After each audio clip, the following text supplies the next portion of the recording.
اور اگر آپ اللہ کے احکامات کی خلاف ورزی کرتے ہیں تو پھر آپ جہنم میں جائیں گے۔ لیکن فرشتوں کے ساتھ ایسا نہیں ہوگا، کیونکہ انہیں تو یہ اختیار ہی نہیں دیا گیا، انہیں وہ آزادی دی ہی نہیں گئی جو انسانوں کو دی گئی ہے۔ تو اللہ نے ایک ایسی مخلوق بنائی ہے انسان کی صورت میں جو کہ آزاد ہے کچھ بھی کرنے کو۔ خدا کی بنائی گئی تخلیق میں مسئلہ نہیں ہے، اللہ سے غلطی نہیں ہوئی ہے۔ تو جو گناہ انسان کرتا ہے وہ انسان کی اپنی غلطی ہوتی ہے، اللہ کی غلطی نہیں ہو سکتی وہ، کیونکہ انسان ایسا اپنی مرضی سے کر رہا ہوتا ہے۔ ہاں، میں یہی پوچھ رہا ہوں کہ اللہ نے اگر ہمیں انسان ہی بنایا ہے تو ہمیں غلطی کرنے کی طاقت ہی کیوں دی ہے؟ ہم سے غلطی کرنے کی طاقت لے لیتا تاکہ ہم کوئی گناہ ہی نہ کرتے۔ یہ تو اللہ کی مختلف مخلوقات ہیں، آپ کیا سمجھتے ہیں اللہ کوئی ایسی مخلوق بناتا جو اپنے دماغ سے خود سوچ ہی نہ سکتی ہو؟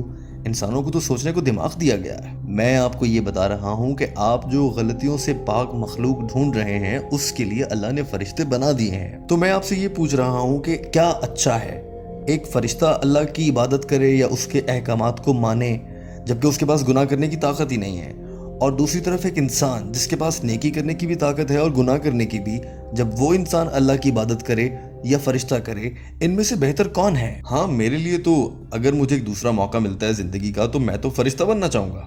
جی ہاں، دوسرا موقع۔ اسی لیے اللہ تعالیٰ قرآن پاک میں فرماتا ہے، سورہ الاعراف چیپٹر نمبر 7 آیت نمبر 172، اللہ فرماتا ہے کہ میں نے انسانوں کو آدم سے بنایا ہے، تمام انسان آدم کی اولاد ہیں۔ اسی طرح سے قرآن پاک کی سورہ الحشر چیپٹر نمبر 59 آیت نمبر 21 میں اللہ تعالیٰ فرماتا ہے، اگر میں یہ قرآن پاک پہاڑوں پر نازل کرتا تو وہ پہاڑ اس کی دہشت سے ریزہ ریزہ ہو جاتے۔ اسی طرح سے قرآن پاک میں اللہ تعالیٰ فرماتا ہے سورہ الاصحاب چیپٹر نمبر 33 آیت نمبر 72 میں کہ یہ انسان تھے جنہوں نے منتخب کیا کہ انہیں انسان بنایا جائے۔ آپ اور میں، ہم انسان بیوقوف تھے کہ ہم نے خود سے کہا کہ ہمیں انسان بننا ہے۔ لیکن یہاں پر میرا یہ سوال ہے کہ مجھ سے تو کسی نے نہیں پوچھا، آدم سے پوچھ لیا ہوگا اللہ تعالیٰ نے، مگر مجھ سے تو نہیں پوچھا۔ نہیں میرے بھائی، قرآن پاک کہتا ہے کہ ہر انسان سے پوچھا گیا ہے، اور ہماری یہ یادداشت جب ہم سے پوچھا گیا تھا وہ ہماری یادداشت ہمارے ذہن سے بھلا دی گئی ہے تاکہ وہ آزمائش برقرار رہے۔ اللہ تعالیٰ نے قرآن پاک میں فرمایا ہے کہ کیا تم انسان بننا چاہتے ہو؟ اگر انسان بنو گے تو تم ایک بڑی اور اچھی مخلوق کہلاؤ گے، اور اگر تم فرشتے بنو گے تو تم ایک چھوٹی مخلوق کہلاؤ گے۔ اگر آپ انسان نہیں بننا چاہتے تو مت بنیے، یہ قرآن پاک میں کہا گیا ہے۔ جی ہاں، یہی تو میرا آرگومنٹ ہے۔ پلیز مجھے اپنی بات مکمل کرنے دیں، اب آپ نے سوال پوچھا ہے تو مجھے جواب تو دینے دیں۔ اگر آپ بیچ میں بولیں گے تو میں کیسے سمجھا پاؤں گا؟ تو میں یہ کہہ رہا تھا کہ اللہ تعالیٰ نے قرآن پاک میں فرمایا ہے کہ ہم انسان، یہ انسان بیوقوف تھے جنہوں نے کہا کہ ہمیں انسان بننا ہے۔ اب ہم انسان بنے ہیں تو ہماری آزمائش تو ہوگی، فرشتوں کی آزمائش نہیں ہوتی ہے۔ اگر آپ اپنی آزمائش میں اس دنیا میں کامیاب ہو جاتے ہیں تو آپ فرشتوں سے بھی بہتر ہوں گے، اور اگر آپ اللہ کی نافرمانی کریں گے تو آپ فرشتوں سے نچلے درجے کی مخلوق ہو جائیں گے۔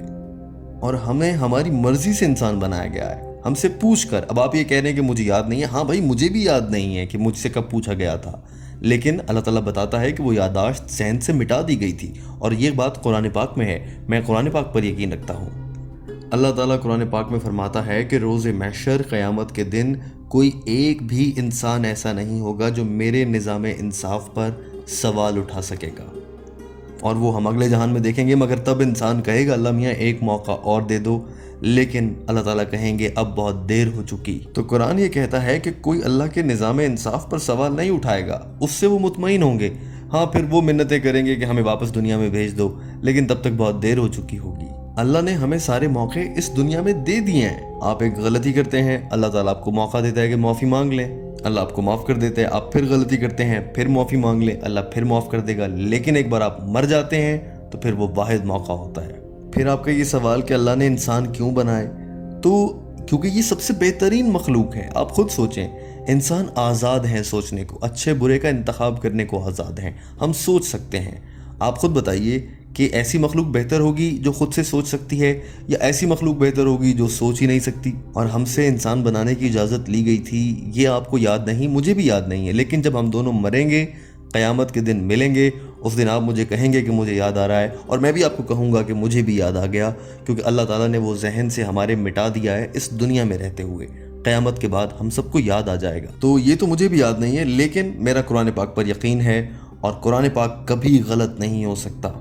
اور اگر آپ نے میرا وہ لیکچر سنا ہے جس میں میں نے کہا ہے، بتایا ہے کہ کس طرح سے قرآن پاک کا 80% حصہ بالکل سائنس سے مطابقت رکھتا ہے، باقی جو 20% ہے اس پر تنازع ہے، نہ وہ صحیح ہے نہ وہ غلط ہے، لیکن 80% بالکل ٹھیک ہے۔ تو میرا دماغ یہ کہتا ہے کہ جب کسی 100% میں سے 80% بات بالکل ٹھیک ہو، ثابت شدہ ہو، اور جو 20% ہے اس میں سے کچھ غلط ثابت نہ ہوا ہو، ہاں اس پر ڈیبیٹ جاری ہو، تو میرا دماغ یہ کہتا ہے کہ ہاں یہ 20% بھی ٹھیک ہوگا، اور اسی طرح سے قرآن پاک 100% بالکل ٹھیک کتاب ہے۔ میں ایک سائنسی سوچ رکھنے والا آدمی ہوں، میں ایک فلسفے کو سمجھنے والا آدمی ہوں۔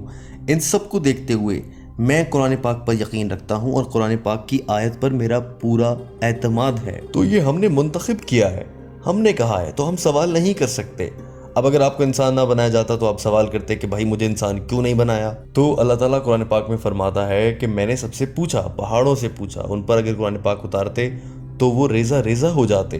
انسان نے اپنی مرضی سے اجازت دی ہے۔ تو کیا آپ کو یاد ہے جب آپ سے پوچھا گیا تھا؟ مجھے تو یاد نہیں ہے۔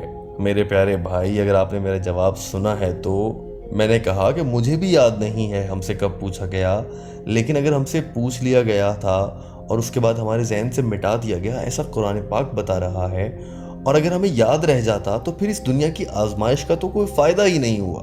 میں ایک اور مثال دیتا ہوں، اگر آپ کو آپ کے استاد کچھ پڑھاتے ہیں، سکھاتے ہیں، تو جب ٹیچر نے سکھا دیا، جب امتحان ہوگا تو وہ کتاب آپ سے واپس لے لے گا۔ جب امتحان کے وقت، وہ امتحان کے وقت آپ کو کتاب اور سوال نامہ اکٹھا نہیں دے سکتا۔ اگر ٹیچر یہ کہہ دے گا کہ یہ لو کتاب اور یہ لو سوال جواب لکھو، تو پھر ٹیسٹ تو ٹیسٹ نہ رہا، آزمائش تو ختم ہو گئی۔ ہاں جب امتحان ختم ہو جاتا ہے پھر آپ گھر جائیں، کتاب سے دیکھ لیں۔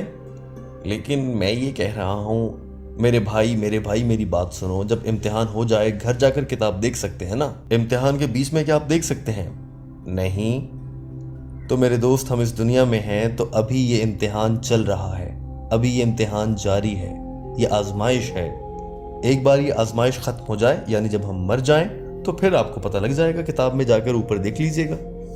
اگر آپ اس دنیا میں یہ کہیں گے مجھے کتاب دے دیں، میں بھول گیا ہوں، نہیں، ایسا نہیں ہو سکتا۔ امتحان کے دوران آپ کتاب نہیں کھول سکتے، اگر آپ ایسا کرتے ہیں تو یہ نقل کرنا ہوگا۔ تو ٹھیک ہے، سمجھ آیا؟ جب یہ امتحان ختم ہو جائے گا، آپ اللہ کے پاس جائیں گے دنیا سے رخصت ہونے کے بعد، تب بھی اگر آپ کو یاد نہ آیا پھر آپ اللہ کو کہہ دیجئے گا کہ اللہ میاں ہمیں تو کتاب ہی نہیں دی۔ لیکن قرآن کہتا ہے کہ قیامت کے روز کوئی بھی انسان اللہ کے انصاف پر سوال نہیں اٹھائے گا۔ آپ یا میں یہ بات کہیں گے ہی نہیں، کیونکہ ہمیں خود ہی معلوم ہو جائے گا ہاں ہم سے پوچھا گیا تھا کہ تم نے انسان بننا ہے یا نہیں۔ ایک اور مثال کے ذریعے آپ کو سمجھاتا ہوں۔ اگر کوئی بچہ میڈیکل کالج میں داخلہ لینا چاہتا ہے، اسکول میں پڑھنے والے ہزاروں بچوں میں سے سارے تو میڈیکل کالج میں داخلہ نہیں لیتے، کوئی 1 ہوتا ہے، 5% ہوتے ہیں، 1% ہوتا ہے، انہیں میڈیکل کالج میں داخلہ ملتا ہے۔ یعنی ہر کوئی براہ راست جنت الفردوس میں نہیں جا سکتا۔ کیوں نہیں جا سکتا؟ یہی میں جاننا چاہتا ہوں۔ یہ ویسا ہی ہے جیسے میں نے آپ کو کہا ہر کوئی تو میڈیکل کالج میں نہیں جاتا، جو کوالیفائی کرتا ہے وہی میڈیکل کالج میں جاتا ہے، جنت میں وہی جاتا ہے جو اللہ کے احکامات پر عمل کرتا ہے۔ دوستو، آپ نے اس ویڈیو میں ڈاکٹر ذاکر نائک کے جواب کا پہلا حصہ سن لیا۔ ڈاکٹر ذاکر نائک نے لڑکے کے دوسرے سوال کا کیا جواب دیا، اس کے لیے ہماری اگلی ویڈیو دیکھیے اور اس لنک پر کلک کیجیے۔